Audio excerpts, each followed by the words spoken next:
السلام علیکم۔ آج پیر ہے جون کی 29 تاریخ۔ میں ہوں خالد حمید، خبروں کے ایک بلٹن کے ساتھ۔ امریکی میڈیا کے مطابق امریکہ اور ایران نے ایک دوسرے پر حملے روکنے پر اتفاق کر لیا ہے۔ رپورٹ سے بتایا گیا ہے کہ دونوں ممالک آبنائے ہرمز سے متعلق تنازع کے حل کے لیے رواں ہفتے قطر کے دارالحکومت دوحہ میں مذاکرات کریں گے، تاہم ایرانی حکام نے اس حوالے سے باضابطہ رد عمل نہیں دیا ہے۔ ذرائع کے مطابق مذاکرات سے قبل دونوں ممالک کے درمیان تکنیکی سطح پر رابطے جاری ہیں، جبکہ مفاہمت کی یادداشت پر عمل درآمد کے لیے متعلقہ ٹیمیں بھی جلد دوحہ میں ملاقات کریں گی تاکہ کسی بھی ممکنہ کشیدگی سے بچا جا سکے۔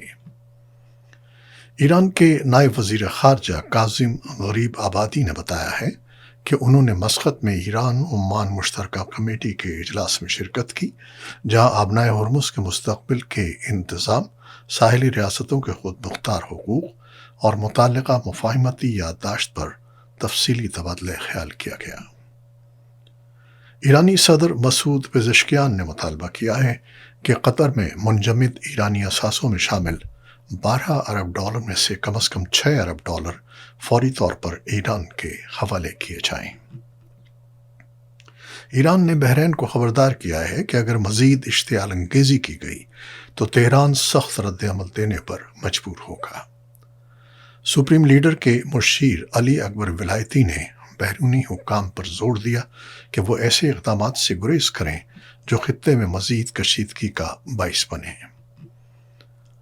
لبنانی پارلیمنٹ کے اسپیکر نبی بیری نے کہا ہے کہ اسرائیل کے ساتھ مجوزہ فریم ورک معاہدہ قابل قبول نہیں ہے، کیونکہ اس میں لبنان کے حقوق کا مناسب تحفظ نہیں کیا گیا، اس لیے اس پر نہ منظوری دی جائے گی اور نہ ہی عمل درآمد ہوگا۔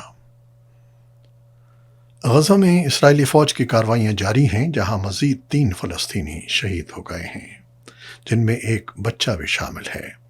یہ واقعات ایسے وقت میں پیش آئے ہیں جب امریکی ثالثی میں جنگ بندی کی کوششیں جاری ہیں۔ قطر نے شام کے صوبوں قنطرہ اور درعا میں اسرائیلی فوجی کارروائیوں کی شدید مذمت کرتے ہوئے انہیں شام کی خود مختاری اور بین الاقوامی قوانین کی کھلی خلاف ورزی قرار دیا ہے۔ قطری وزارت خارجہ نے عالمی برادری سے مطالبہ کیا کہ اسرائیل کو بین الاقوامی قانون کا پابند بنایا جائے۔ سعودی وزیر خارجہ شہزادہ فیصل بن فرحان السعود منگل سے 2 روزہ سرکاری دورے پر چین جائیں گے۔ چینی وزارت خارجہ کے مطابق یہ دورہ ایسے وقت میں ہو رہا ہے جب امریکہ اور ایران کے درمیان کشیدگی میں کمی اور آبنائے ہرمز سے متعلق سفارتی پیش رفت سامنے آئی ہے۔ ترکی کی پارلیمنٹ کے اسپیکر نومان قرتلمس نے کہا ہے کہ اسرائیل کی توسیع پسندانہ پالیسیوں کا خاتمہ نہ صرف فلسطینی عوام بلکہ پورے خطے کے امن اور استحکام کے لیے ضروری ہے۔ انہوں نے کہا کہ مشرق وسطیٰ میں پائیدار امن صرف ایک آزاد اور خود مختار فلسطینی ریاست کے قیام سے ہی ممکن ہے، جس کا دارالحکومت مشرقی یروشلم ہو۔ ان کے مطابق 2 ریاستی حل ہی مسئلہ فلسطین کا واحد قابل عمل راستہ ہے۔ وینزویلا میں گزشتہ ہفتے آنے والے تباہ کن زلزلے کے 4 روز بعد امدادی کارکنوں نے ملبے تلے دبے مزید 4 افراد کو زندہ نکال لیا، جن میں 11 سالہ 2 بچے بھی شامل ہیں۔ غیر ملکی میڈیا کے مطابق زلزلے میں اب تک 1430 افراد جان کی بازی ہار چکے ہیں، جبکہ 3360 سے زائد زخمی ہوئے ہیں۔ تقریباً 69,000 افراد تاحال لاپتہ ہیں اور ان کی تلاش کے لیے امدادی کارروائیاں مسلسل جاری ہیں۔ رپورٹس کے مطابق اب تک 33 افراد کو ملبے سے زندہ نکالا جا چکا ہے، جبکہ بین الاقوامی امدادی ٹیمیں اور مقامی فوجی دستے ریسکیو آپریشن میں شریک ہیں۔ یورپی یونین نے متاثرین کے لیے $50 لاکھ سے زائد کی ہنگامی امداد بھی فراہم کرتی ہے۔ اور اب پاکستان کی کچھ خبریں۔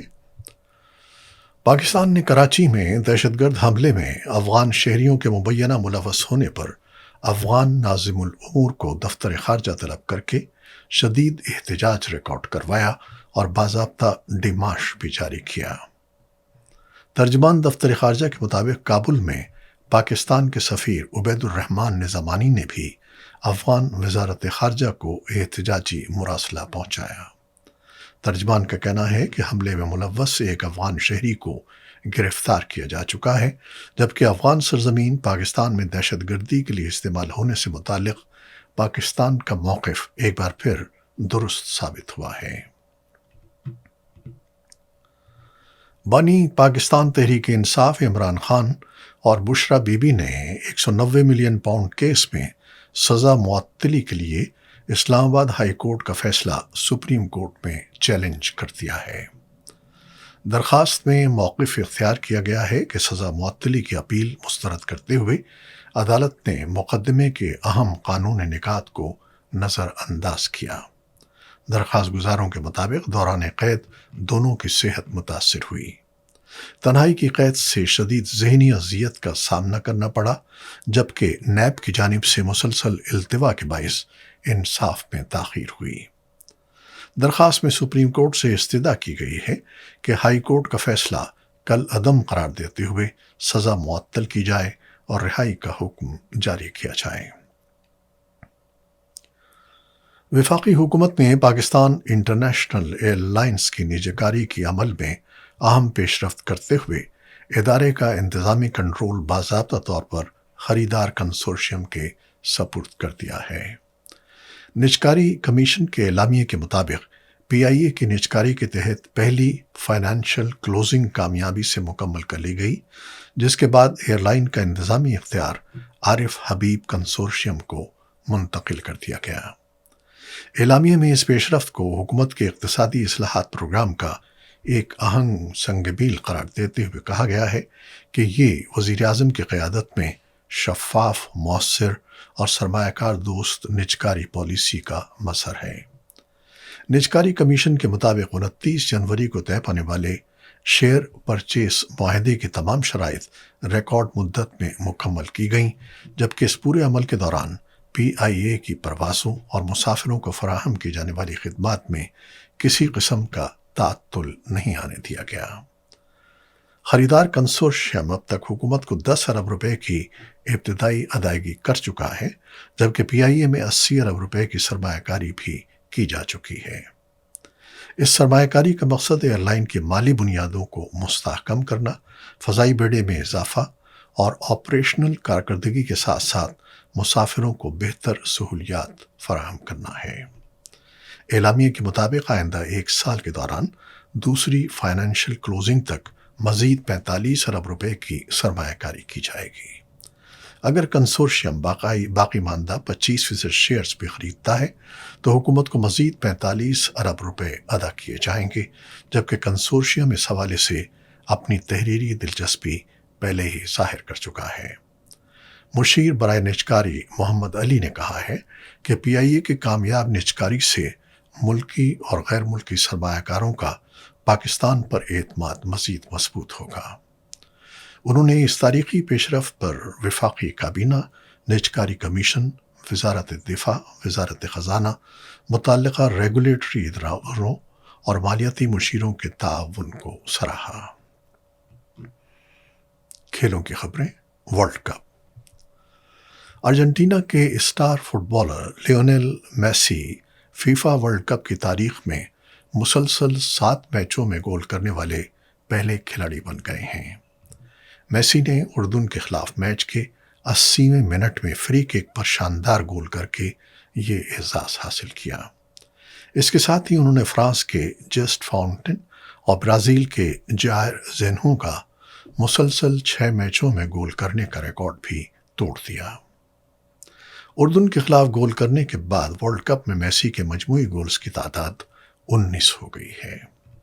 فیفا ورلڈ کپ سن 2026 کے مشترکہ میزبان کینیڈا نے جنوبی افریقہ کو 1-0 سے شکست دے کر پہلی مرتبہ ٹورنامنٹ کے پری کوارٹر فائنل کے لیے کوالیفائی کر لیا۔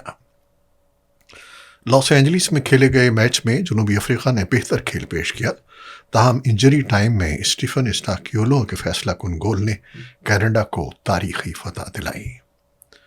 راؤنڈ آف 16 میں کینیڈا کا مقابلہ نیدرلینڈز یا مراکش سے ہوگا۔ ادھر نیوزی لینڈ نے تیسرے ٹیسٹ میچ میں انگلینڈ کو 160 رن سے شکست دے کر ٹیسٹ سیریز جیت لی۔ ناٹنگھم میں کھیلے گئے میچ میں انگلینڈ کی ٹیم 373 رنز ان کے تعاقب میں 212 رنز پر ڈھیر ہو گئی اور نیوزی لینڈ نے 3 میچوں کی سیریز 2-1 سے جیت لی۔ جیمی اسمتھ کے 60 رنز بھی میزبان کو ہار سے نہ بچا سکے۔ بین ڈک 36، کپتان بین سٹوکس بھی 36 رنز بنا کر آؤٹ ہوئے۔